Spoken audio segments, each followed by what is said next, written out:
Uma história cheia de ensinamentos. E como a gente veio na igreja para aprender, vamos tirar dessa leitura algumas lições importantes para a nossa vida.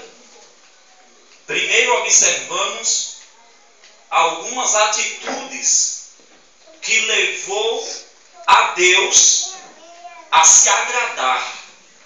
Quais foram as atitudes de Cornélio que agradaram a Deus? A Bíblia diz que ele era temente. Olha aí, quantos aqui são tementes a Deus? Precisamos, amados, ser tementes ao Senhor. A Bíblia diz que é o princípio da sabedoria, é o temor ao Senhor. O temor não fala de medo, sabia? O temor fala de respeito, fala de você ter reverência e não medo. Não podemos respeitar os nossos pais movido pelo medo do castigo, mas movido pelo respeito que lhe é devido. E a Bíblia diz que este homem era temente. O que é uma pessoa temente? Aquela pessoa que tem reverência à pessoa de Deus. E a pessoa de Deus está em todos os lugares da terra. Portanto, o temor de Deus não fica somente na igreja. Quando você está dentro de casa, que você dá aquela vontade errada, você se lembra: eu preciso ter reverência a Deus, Ele estar aqui comigo. Era assim que Cornélio procedia. As coisas aconteciam de errado e Cornélio dizia: não vou me contaminar, porque eu sou temente a Deus, eu tenho reverência a Ele. E como Cornélio sabia que a presença de Deus está em todos os lugares, tudo que ele ia fazer, ele se lembrava: Deus está presente. Então batia nele o temor. O temor. Segunda atitude de Cornélio que levou Deus a se agradar: oração. Meus amados irmãos, a oração precisa estar constantemente na nossa vida. O pastor Antônio criou um corinho que diz assim: o crente que não ora não vence não, porque nossa vitória está na oração. Moisés orou a Deus e o grande mar se abriu, porque sua oração Deus lá do céu ouviu. Olha aí, tá vendo, irmãos? Vamos decorar? O crente que não ora não vence não, porque nossa vitória está na oração. Moisés orou a Deus e o grande mar se abriu, porque sua oração Deus lá do céu ouviu. Amém? Glórias. Cornélio era um homem de oração. Ele conversava com Deus, colocava a sua vida diante de Deus. E a Bíblia diz que todas as nossas petições devem ser conhecidas diante de Deus. O que é que significa isso? Significa que todos os meus desejos, planos, projetos e sonhos precisam ser contados para Deus.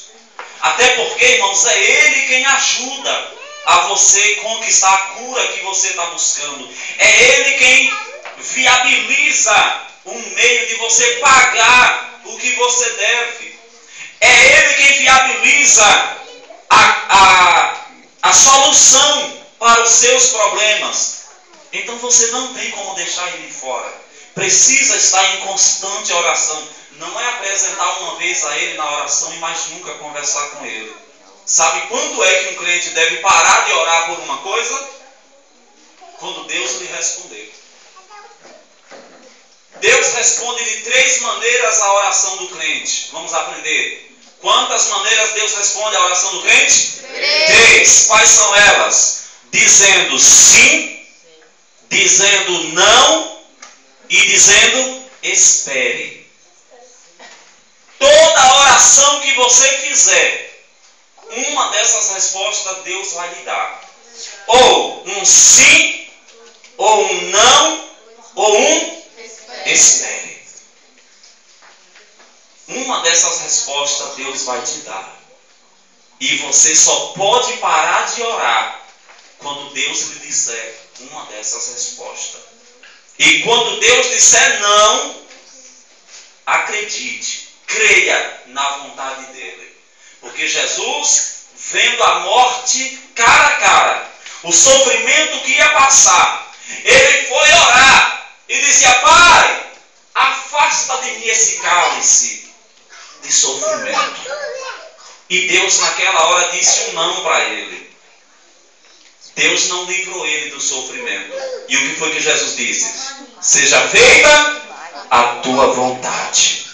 Então, se a vontade de Deus é dizer um não para os meus pedidos, eu preciso acreditar que Deus está no controle da minha vida, mesmo quando Ele diz um não. Conheço a história de um moço que pedia a Deus uma moto. Ele queria muito uma moto. E todas as vezes que ele orava, Deus falava não para ele. E ele continuava insistindo em oração. E quando foi uma certa feita, ele teve uma surpresa. Deus abriu uma porta na vida dele. E ele comprou um carro. Alguém, irmão, chegou com um carro bom, bonito e barato. O dinheiro que ele ia comprar a moto, ele agora está com um carrão na porta para fazer a obra de Deus com a família. Na hora que ele pediu, é porque o dinheirinho dele só dava para a moto. Então ele pedia a Deus para alguém chegar oferecendo uma moto, alguma coisa desse tipo. E Deus, não, mas rapaz, com tanta moto barata não chega ninguém para vender. Deus estava preparando algo melhor para ele. Quando Deus disser não para você, acredite que Deus tem o melhor para você. Não fique triste não. Se Deus disser não, Ele sabe por que está dizendo. Amém, igreja? Amém. Continue acreditando que Deus ele vai te abençoar. Então Deus responde à oração do crente de 3 maneiras. Quais são elas? Sim, não, espera. Pronto, mas você só pode parar de orar quando Deus lhe responder. E quando estiver na oração, presta atenção nisso daqui, ó. Quando você estiver orando, deixa um espacinho para Deus falar com você. A oração, ela existe entre 2 pessoas. A pessoa de Deus e a tua pessoa. Tem pessoas que chegam aí, metralha. Deus, eu preciso disso, daquilo, meu Senhor. Papapá. Dá um tempinho. Sente Ele. Fique em silêncio por alguns instantes em reverência. E você vai começar a sentir a graça dele sobre sua vida. E você vai conseguir ouvir Ele. Tem pessoas que não ouvem mais Deus. Tem pessoas que não sabem mais como é a voz de Deus. E o pior, tem pessoas que nunca ouviram a voz de Deus. A nossa sensibilidade à voz de Deus precisa estar ativa na nossa vida. Porque senão Deus fala conosco e nós não entendemos ou não ouvimos. E há uma necessidade nesses últimos dias que estamos vivendo na terra, em que a voz de Deus seja ouvida. Porque palavras e informações chegam toda hora através do rádio, televisão, telefone, internet, mensagem, pregadores. E em meio a todas essas vozes, eu preciso ouvir a voz de Deus. Então, meus amados, a Bíblia diz que Cornélio era um homem temente a Deus, um homem de oração. E outro detalhe, ele tinha bom testemunho de todos os judeus. O cristão precisa saber os lugares onde anda, com quem anda, o que fala, com quem fala, que é para ter um bom testemunho daqueles que estão lá fora. Né, irmãos? Detalhe, passem agora. esse homem não era um crente convertido que andava no meio dos cristãos. Sabia? Ele não era. E ele tinha essas qualidades. Você sabia que tem pessoas que não são crentes, mas que têm muitas qualidades boas? É porque no princípio do Evangelho, as pessoas tinham uma tendência a dizer que os crentes é de Deus e as outras pessoas é do diabo. Então o crente podia fazer tudo de errado, que estava bom. Agora o outro, quando fazia, é porque é do diabo. Só que isso foi caindo por terra. Hoje nós sabemos que tem muitas pessoas que não são evangélicas e que têm um bom testemunho, compra, paga, não anda com palavrão na boca. Tem pessoas que não é crente, mas não suportam palavrão de junto delas. Enquanto tem crente que xinga. Não tem cacimba. Mas na Bahia tem.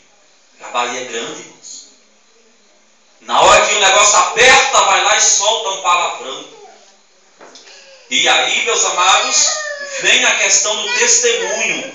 Precisamos ter um testemunho daqueles que estão dentro e daqueles que estão lá fora. Ou seja, daquelas pessoas que não professam a nossa fé. E esse homem tinha outra qualidade. Além de temente, além de homem justo, além de um homem que orava, além de um homem que tinha bom testemunho, era um homem que dava esmolas. Ele ajudava as pessoas. Ele fazia alguma coisa pelas pessoas. Às vezes a gente fica esperando um bom salário para sobrar um dinheirinho para a gente fazer alguma coisa por alguém. Eu estava assistindo um vídeo poucos dias, aliás ontem, e aí o moço, o alvo dele eram os policiais. Ele chegava nos policiais e dizia assim: eu quero te dar um abraço. Você permite eu te dar um abraço? Todo mundo ficava assim, receoso. Esse cara é doido, esse cara não sabe o que está dizendo. Logo policial, né, com aquelas fardas, com a arma na cintura. Mas daqui a pouco eles entendiam que o cara só queria mesmo um abraço.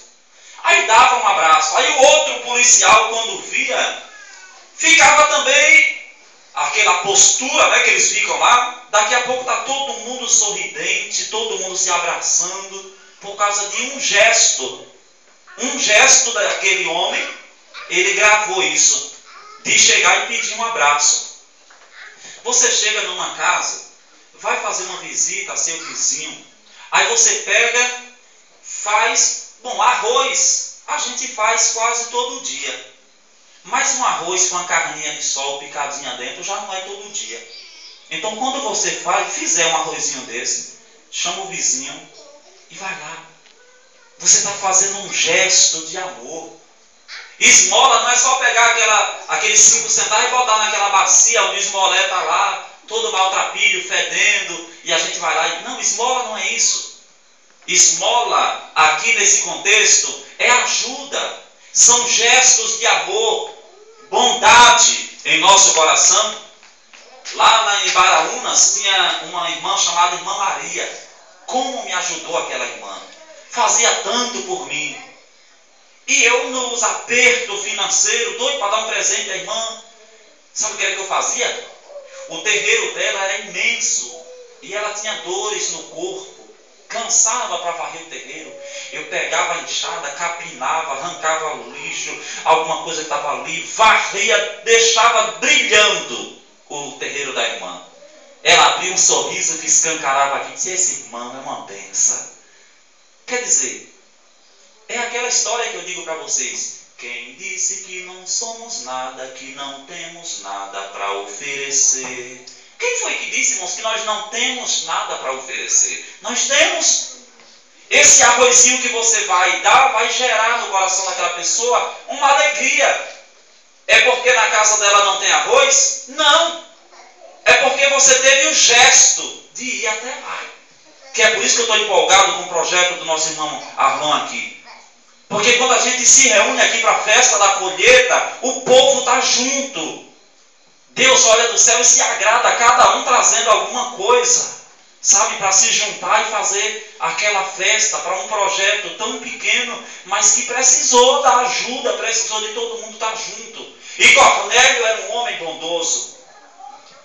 Com tudo isso, faltava uma coisa na vida de Cornélio: compreender com mais profundidade o plano da salvação. Meus irmãos, por mais que a gente faça tudo que Cornélio fez, ainda falta se aprofundar no conhecimento do plano da salvação. E para esse fundamento, Deus enviou um anjo. E o anjo chegou para ele e disse: Cornélio, Deus ouviu tuas orações e as tuas esmolas têm chegado perante o trono do Senhor. Agora, pois, envia a Jope e manda chamar Simão, que era Pedro. E tu vai ouvir aquilo que tu precisa ouvir. E Cornélio então manda alguns homens ir lá. Quando chega lá, Pedro já está orando. E quando Pedro está orando, Deus fala com ele e diz: olha, aí está chegando uns homens, recebe eles e vai com eles, não duvidando, porque foi eu quem mandei eles vir aqui. Pedro, quando sai, recebe aqueles homens e vai até a casa de Cornélio. Mas Pedro, quando vai para a casa de Cornélio, ele pergunta: por qual motivo vocês estão aqui na minha casa? E os moços respondem: olha, estamos aqui por causa de Cornélio, varão justo e que tem bom testemunho. As pessoas falaram bem de Cornélio. O que será que andam falando de mim e de você? Falar de nós mal, sempre vai ter alguém que vai falar. Agora, é verdade o que andam falando? O que será que andam falando de você? Então, meus amados, falaram bem de Cornélio. Senhor, nós estamos aqui por causa de Cornélio, varão justo, temente a Deus. Ele está lá te esperando. E quando Cornélio recebe Pedro na casa dele, aí Pedro pergunta: por qual motivo me chamais? Só que Cornélio já estava com a casa cheia de gente. Cornélio convidou a vizinhança todinha. Sabe por quê, irmãos? Porque ele não queria aprender sobre a salvação sozinho. É por isso que quando a gente aceita Jesus, a gente sai querendo salvar todo mundo. No dia que eu aceitei, não é assim, mano. No dia que eu aceitei Jesus, eu já queria pegar a mãe, empurrar para a igreja, e mãe sem querer ir embora, mãe não queria ir, chamava pai, e pai não vinha, e sair chamando um, chamando o outro, e ninguém queria vir. Você fica doido, rapaz. Que coisa boa, e o povo não quer, você fica ali todo agoniado. É bom servir a Deus, é bom estar na casa do Senhor. A gente está livre de muita coisa que o diabo está fazendo lá fora, matando, destruindo as almas. Enquanto a gente está aqui ouvindo um sermão, aprendendo da palavra, você está guardado, você escolheu a melhor parte, como escolheu a Maria. Marta e Maria estavam dentro de casa, mas na hora que Jesus chegou, Maria parou tudo o que estava fazendo e foi ouvir a mensagem. E Marta: Jesus, você não vê que a minha irmã não está me ajudando? E está lá, cuida de uma coisa, cuida de uma outra, e está lá agoniada. Jesus disse para Marta: Marta, Marta, estás ansiosa e afadigada com muitas coisas, mas tua irmã escolheu a melhor parte, a qual não será tirada. Quando Jesus fosse embora, a palavra estava no coração de Maria. Assim são vocês nessa noite. Estão na casa do Senhor, recebendo a melhor coisa que Cacimba tem para oferecer, que é a palavra de Deus no nosso coração. Meus amados, Cornélio recebe aquela palavra. Todos que estavam dentro de casa, convidados por ele, também aceitou a fé, também aceitou a mensagem, e até foram batizados no Espírito Santo. A Bíblia diz que eles começaram a falar em línguas, porque caiu sobre eles o Espírito Santo, versículo 44 do capítulo 10 de Atos. E dizendo Pedro ainda essas palavras, caiu o Espírito Santo sobre ele, sobre todos que ouviam a palavra. E depois que eles foram batizados, Pedro vai lá e manda eles se batizarem nas águas. A bênção foi completa naquele dia. E essa lição de Cornélio, coloquemos em prática na nossa vida, porque coisas grandes Deus tem para fazer em nossa vida. Vamos aprender com o nosso irmão Cornélio. Vamos ser temente ao Senhor. Vamos ser crentes de oração. Vamos ser crentes que têm bom testemunho. Vamos ser crentes que têm uma vida reconhecida por aqueles que estão ao redor como pessoas honestas. E eu tenho certeza que a bênção de Deus também vai chegar e continuar sobre a nossa vida. Amém? Amém. Vamos ficar de pé nessa noite, vamos agradecer a Deus, porque nessa noite nós aprendemos com a vida de Cornélio. Aleluia. Bendito seja Deus. Queremos agradecer a cada um dos irmãos, ao filho do irmão Ni, eu esqueci o nome, eu lembro do outro que é Hugo.